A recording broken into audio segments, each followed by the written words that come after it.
Hello everyone, my name is Nadica and I would like to welcome you to this from a series of podcasts that we're making as part of the project We Make Democracy. Today we are here in Ljubljana for our first site visit and my guest today is Nežka from Vodeb, Ljubljana. Hi. Hello, how are you? I'm good. Welcome. So I would first like to ask you to introduce yourself, tell us about your organization, anything about that. Yes, thanks. Okay. Hi, my name is Nežka. I'm by the formal education, I'm a social pedagogue. Still trying to finish my master thesis. And by the profession, I'm a youth worker working in an NGO, yes, called Vodeb. We are an NGO established in 2007, so we have some experience. And we work mainly in two fields, in the topic or in the field of youth work and in the field of non-formal education. What that would mean is that our primary target population is young people. For Slovenia, this means being aged 15 to 29 years old. Over the years, we developed many different ways of working with this target group and many different projects. Some of them turned out to be good practices that we are still running. Some we adapted so maybe this for... Great, thank you. I would like to ask you about the street work you do because that's a big part of your organization. Can you explain to us what does that mean? How do you do it and everything? Yeah. Yes, street work. Really, it started as a small and pilot thing or test project for us, and it turned out really big because we figure out over the years that it's a very big need for doing the street work in the field that we are working. So basically what that would mean doing street work is us, so the youth workers, going out from our institutions. So institution can mean a youth center or an organization where the NGO is working and usually doing the activities and going to the place where young people individually or in groups are spending their time. So trying to forget about your place and where you are and the time and the place where it suits you to work, but really approaching them where they are. So all of this we started mainly with two reasons. First was that, of course, we had a really good activities, really good projects that on paper it should correspond to the needs of young people. So all the studies were showing that we should do something on this field, whereas in practice sometimes the young people wouldn't attend the activities. So we would have like these great activities, projects, programs meant for young people, and then they wouldn't come, We were wondering what to do.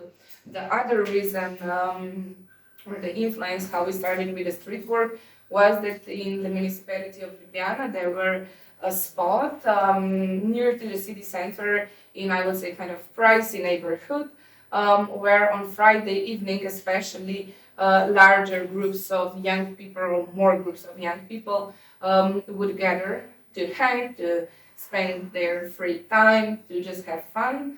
And then the local community were kind of bothered with this hanging out and gatherings of young people, complaining a lot to the municipality, calling the police, but it was like a vicious circle, nothing changed.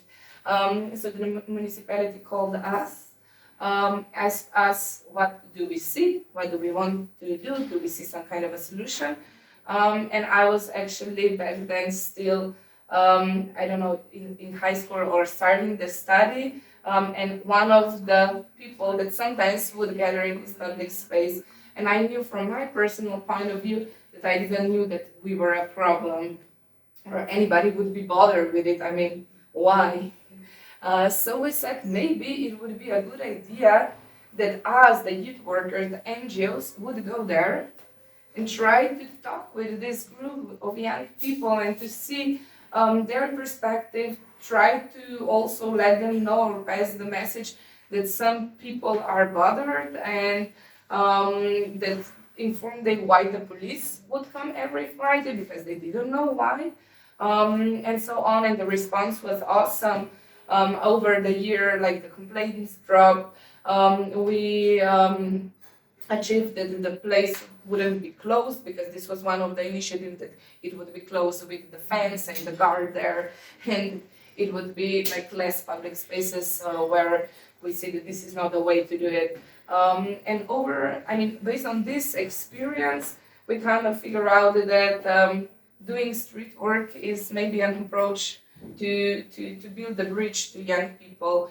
And we tried then to develop over the years different ways of doing it, also for kind of approaching or building the trust and the relationship with more vulnerable groups or in the environments that are more distant from the city center and there are no activities for them. And over the years it showed that this is really a way how to build the bridge from the organization to your target group.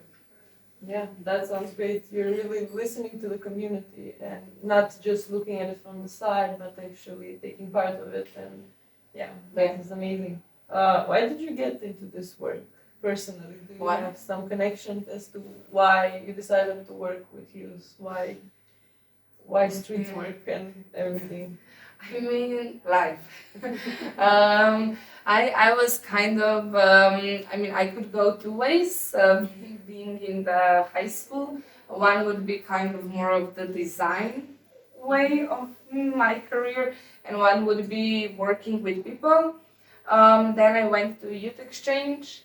I think I was 16 or 17 years old. It was something completely new. I didn't knew anybody. I didn't know what was really the topic, how the exchange.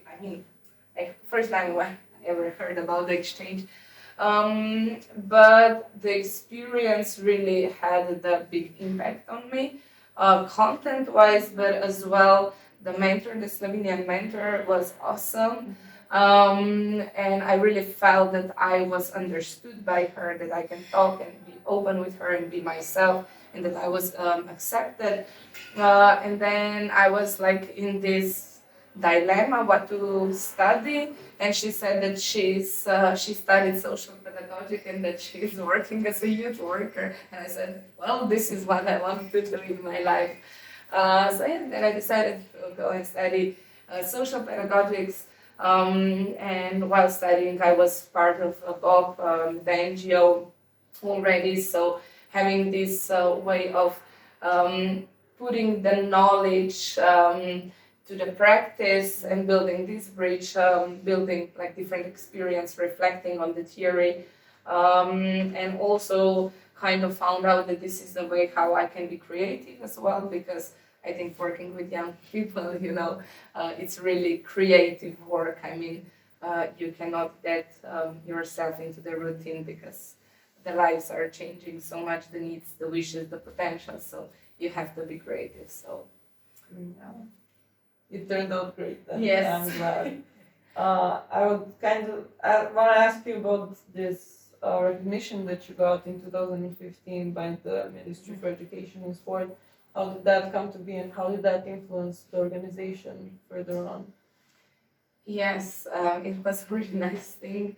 As an NGO, I would say that we are in our own field usually, or we like to be really critical also towards the decision makers, the financiers. So not to agree with everything and say, oh yeah, we are in this situation, we have to accept it, but also try to be the critical and try to show who has the responsibility where, and not just say as an NGO, we are happy that we are getting this budget and we will do our job and, not to the society, but also to kind of show and highlight where some inequalities are, or some lacks in the system, or some so sometimes, with doing this, it's not necessary that everybody would be, or every decision maker, financer would be like really kind of awarding you with, let's say awarding you, or they wouldn't be so maybe satisfied with your criticism. So getting this award was like a big and important step for us, in a way that we were recognized by the biggest stakeholder, the decision maker, and the financiers, that we are doing a good practice.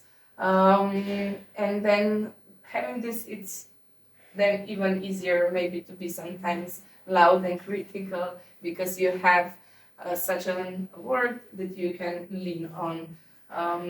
Overall it was nice. It was a big recognition we didn't expect it, or we didn't, thought that this should happen. But when it did, it was really nice.